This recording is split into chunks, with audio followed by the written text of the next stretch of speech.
Cette année, il y a eu plein d'élections entre les fédérales, européennes et même communales. Et on a remarqué que les gens n'avaient pas vraiment compris. Nous aussi compris. La politique belge, oui, c'est compliqué. Compliqué, plus confus qu'autre chose. En un seul mot, compliqué. Et du coup, on est parti à la rencontre de Elio Hadjar, un vidéaste qui vulgarise la politique sur les réseaux sociaux. Et on lui a posé quelques petites questions. Allez, c'est parti. Voter aux élections communales. Mais du coup, à quoi ça sert? Bah ouais, on vient de voter pour 3 élections, mais il y a encore des gens pour qui on doit voter cette année.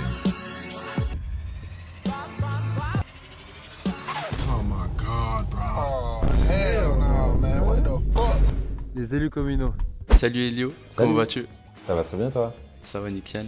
Pour les gens qui ne te connaîtraient pas, peux-tu te présenter en quelques mots? Alors, je m'appelle Elio Hadjar, j'ai 23 ans et je suis vidéaste et je fais de la vulgarisation politique sur les réseaux sociaux. On a 6 gouvernements, 6 parlements et 53 ministres. Ça fait beaucoup là, non? Étant donné que tu as une bonne compréhension dans le monde de la politique, comment tu arrives à justement vulgariser ce monde-là et le rendre beaucoup plus accessible pour les gens? Déjà, j'ai pas une bonne compréhension. Je pense que c'est très compliqué de vraiment bien comprendre et que j'ai pas du tout la prétention d'être un expert. Par contre, je suis beaucoup la presse et j'essaie de le plus possible m'informer. Mais la première étape, on va dire, pour vulgariser, c'est d'abord de comprendre et d'essayer de faire les recherches sur un sujet donné. Ici, voilà, vu que je fais mes études là-dedans, il y a quelques sujets desquels j'avais envie de parler depuis longtemps parce que je regarde un peu ce que mes amis ne comprennent pas, quoi, on va dire, ce que les jeunes dans mon entourage ne comprennent pas. Et puis, toute la difficulté, on va dire, dans la démarche de vulgarisation, c'est que, en tout cas dans le format que je fais, moi j'ai toujours, c'est 1 minute 30 mes vidéos sur Instagram et sur TikTok. Donc, tu rajoutes à ça toute la mise en scène, les effets, les intros, etc. Et il me reste à peu près 45 secondes de temps de parole pour expliquer un sujet qui est super compliqué, tu vois.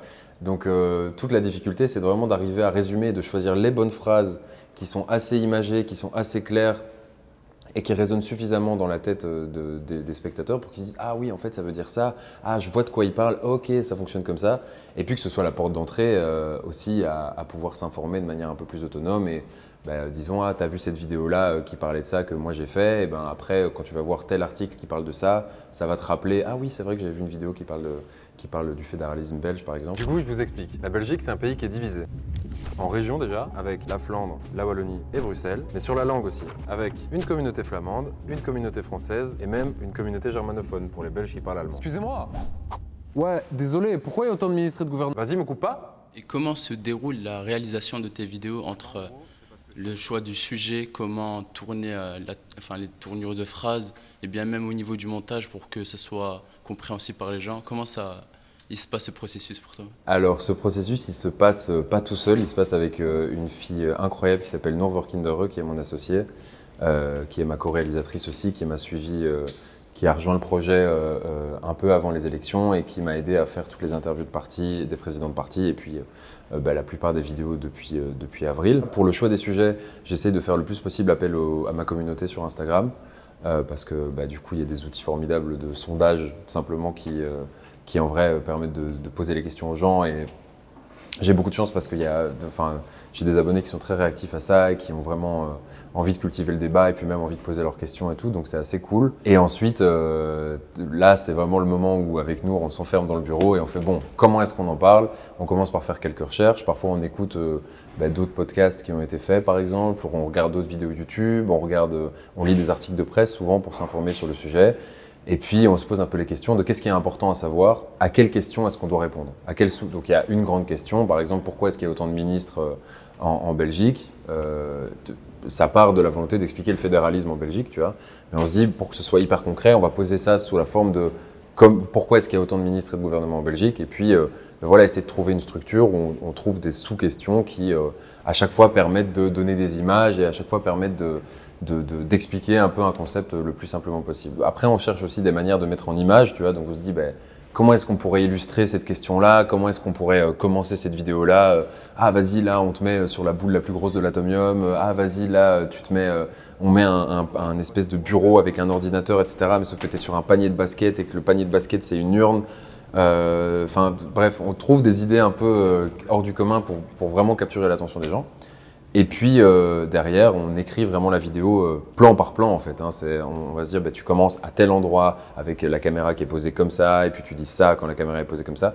Et on essaye d'être vraiment super précis dans ce qu'on veut faire pour qu'ensuite on puisse bien s'organiser au tournage. Parce qu'en général, là par exemple, si vous voulez illustrer, on a sorti une vidéo sur les élections communales récemment. Celle où justement je commence au haut de l'Atomium. Dans 2 semaines, on va tous devoir faire un truc. Ça, c'est 4 jours de tournage et autant de jours de montage, voire plus.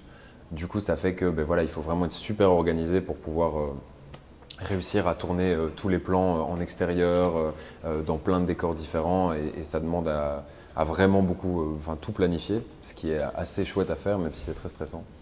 Et puis ensuite, on monte tout ensemble et on publie la vidéo, quoi.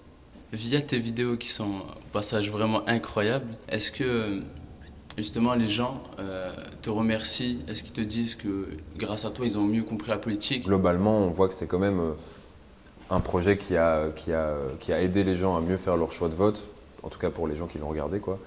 Et ça, je trouve ça assez chouette et c'est vraiment hyper encourageant pour la suite parce que ça veut dire qu'on a trouvé le bon manque qui existait en termes de médias et qu'on l'a comblé un tout petit peu efficacement, j'espère. Et donc vraiment trop chouette et les gens sont super gentils, super bienveillants. Et justement, en parlant de communauté, la plupart de tes abonnés te suivent pour le contenu politique. Ouais. Et étant donné que les élections sont, pour certains, heureusement finies, eh bien, est-ce que tu vas changer de niche ou bien tu vas continuer à vulgariser le contenu politique? Je pense que là maintenant l'enjeu va être justement d'un peu agrandir la niche, de montrer qu'en fait on peut parler de sujets de société qui ont un lien très très très clair avec la politique, mais dont on se rend toujours pas compte parce que comme je le disais, c'est pas toujours évident en Belgique, tous les pouvoirs sont tellement dilués et donc l'idée c'est vraiment de continuer à faire des vidéos qui parlent peut-être plus juste de politique, mais qui élargit, qui parle de sujets de société. En tout cas, moi, je veux continuer à faire des vidéos. C'est vraiment quelque chose que j'aime énormément et j'ai la chance d'être entouré d'une femme absolument incroyable avec qui on va faire plein de choses trop chouettes. Incroyable. Merci beaucoup pour Merci à toi. l'accueil. J'espère que j'ai été assez court dans mes réponses. Incroyable. Ça a Très été nickel. On te souhaite que le meilleur Merci à toi et à beaucoup. ton équipe. Vous aussi. Et bonne continuation. Merci. Merci beaucoup. Merci. Ce n'est pas parce que les élections sont terminées qu'il faut arrêter de s'y intéresser. C'est d'ailleurs le moment opportun pour s'y intéresser. Il y a plusieurs autres personnes qui proposent du contenu en rapport avec la politique. Ou sinon, vous n'avez qu'à vous abonner à Molendine.